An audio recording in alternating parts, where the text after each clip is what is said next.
ఓటమి ఎరగని నేత ఏ ఎన్నికల్లో పోటీ చేసినా గెలుపును సొంతం చేసుకుంటారు.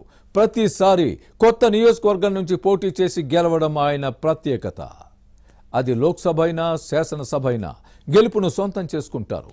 అటువంటి నేత ఇప్పుడు తన వరవడికి తానే బ్రేక్ వేయాలని చూస్తున్నారు. కానీ పార్టీ హైకమాండ్ మాత్రం వద్దని అంటోంది.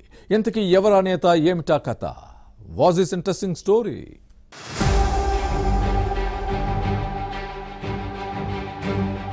టీడీపీ నేత మాజీ మంత్రి గంటా శ్రీనివాసరావు పేరు రెండు తెలుగు రాష్ట్రాల్లో తెలియని వారుండరు. రాష్ట్ర విభజన ముందు ఆ తర్వాత కూడా మంత్రిగా బాధ్యతలు నిర్వహించిన ఈ నేత ఎన్నికల వ్యూహరచనలో మంచి దిట్ట. గంటా రాజకీయ అరంగేట్రం చేసినప్పటి నుంచి ఇటు అసెంబ్లీ అటు పార్లమెంటు ఎన్నికల్లో ఓటమి ఎరుగని నేతగా ముద్రపడ్డారు. అంతేకాదు, ఒకసారి పోటీ చేసిన స్థానంలో మరోసారి బరిలో దిగలేదు. 1999 నుంచి 2019 వరకు ఇదే పద్ధతి కొనసాగింది.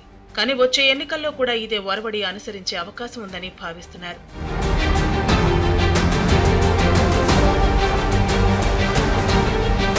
గంటా శ్రీనివాసరావు టీడీపీ నుంచి తన రాజకీయ జీవితం ప్రారంభించారు. 1999లో అనకాపల్లి టీడీపీ ఎంపీగా తొలి విజయాన్ని నమోదు చేసుకున్నారు. 2004 చోడవరం తెలుగుదేశం ఎమ్మెల్యేగా గెలిచారు. ఆ తర్వాత 2009లో పీఆర్పీ తరపున అనకాపల్లి అసెంబ్లీ నియోజకవర్గం నుంచి ప్రాతినిధ్యం వహించారు. ప్రజారాజ్యం పార్టీని కాంగ్రెస్ లో విలీనం చేసిన తర్వాత అప్పటి ముఖ్యమంత్రి కిరణ్ కుమార్ రెడ్డి కేబినెట్ లో మంత్రిగా పనిచేశారు. 2014 ఎన్నికలకు ముందు తిరిగి తెలుగుదేశం పార్టీలో చేరి భీమిలి నుంచి శాసనసభకు ప్రాతినిధ్యం వహించి చంద్రబాబు కేబినెట్ లో మంత్రిగా పనిచేశారు. 2019 ఎన్నికల్లో విశాఖ ఉత్తర నియోజకవర్గం నుంచి గెలిచి తన విజయ పరంపరను కొనసాగించారు. ఇలా ప్రతి ఎన్నికలో ఒకసారి పోటీ చేసిన నియోజకవర్గం నుంచి మరోసారి పోటీ చేయకుండా కొత్త స్థానం నుంచి బరిలో దిగి గెలవటం బహుశా మరే నేతకు సాధ్యం కాదేమో.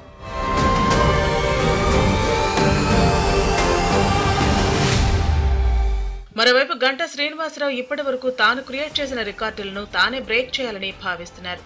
వచ్చే ఎన్నికల్లో గతంలో తాను పోటీ చేసిన నియోజకవర్గం నుంచే బరిలో దిగుతానని ప్రకటించి అందరినీ ఆశ్చర్యానికి గురిచేశారు. అయితే 2019 ఎన్నికల్లో పోటీ చేసి గెలిచిన విశాఖ ఉత్తర అసెంబ్లీ స్థానం మాత్రం కాదని బహిరంగంగానే చెప్పేశారు. పైగా విశాఖ జిల్లాలోనే ఉండాలని అనుకుంటున్నానని ఒక హింట్ కూడా ఇచ్చారు. ఆ లెక్క ప్రకారం చూస్తే గతంలో గెలిచిన చోడవరం, అనకాపల్లి అసెంబ్లీ నియోజకవర్గాలు ప్రస్తుతం అనకాపల్లి జిల్లాలో ఉన్నాయి. గతంలో పోటీ చేసిన నియోజకవర్గం అంటే విశాఖ జిల్లాలోని భీమిలి మాత్రమే ఉంది. మళ్లీ ఈ స్థానం నుంచి పోటీ చేయాలన్న తలంపుతో ఉన్నట్లు అర్థం చేసుకోవాలి.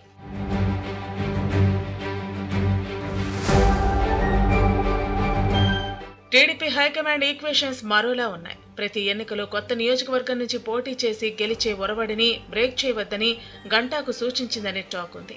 అందుకే విజయనగరం జిల్లా చీపురుపల్లి నుంచి బరిలో దిగాలని కోరినట్టు సమాచారం. ఇందుకు పలు కారణాలు, కోణాలు ఉన్నాయని గుసగుసలు వినపడుతున్నాయి. ప్రతి ఎన్నికల్లో కొత్త నియోజకవర్గం ఎంచుకోవటం, అక్కడి నుంచి గెలవటం అందరికీ సాధ్యం కాదు.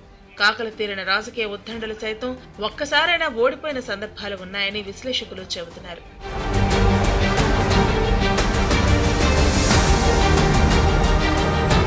గంటా శ్రీనివాసరావు రాజకీయ వ్యూహ ప్రతివ్యూహాలు ఎంతో పకడ్బందీగా ఉంటాయని చెబుతూ ఉంటారు. అందుకే చీపురుపల్లి నుంచి మంత్రి బొత్స సత్యనారాయణపై పోటీ చేయమని కోరుతోందట టీడీపీ అధినాయకత్వం.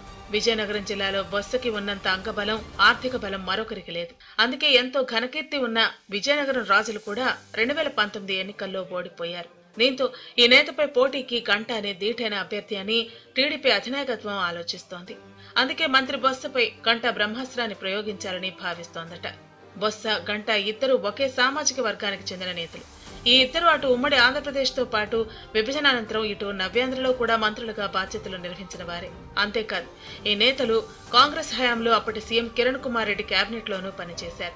ఇలా పలు అంశాల్లో ఇద్దరి మధ్య సారూప్యత ఉంది.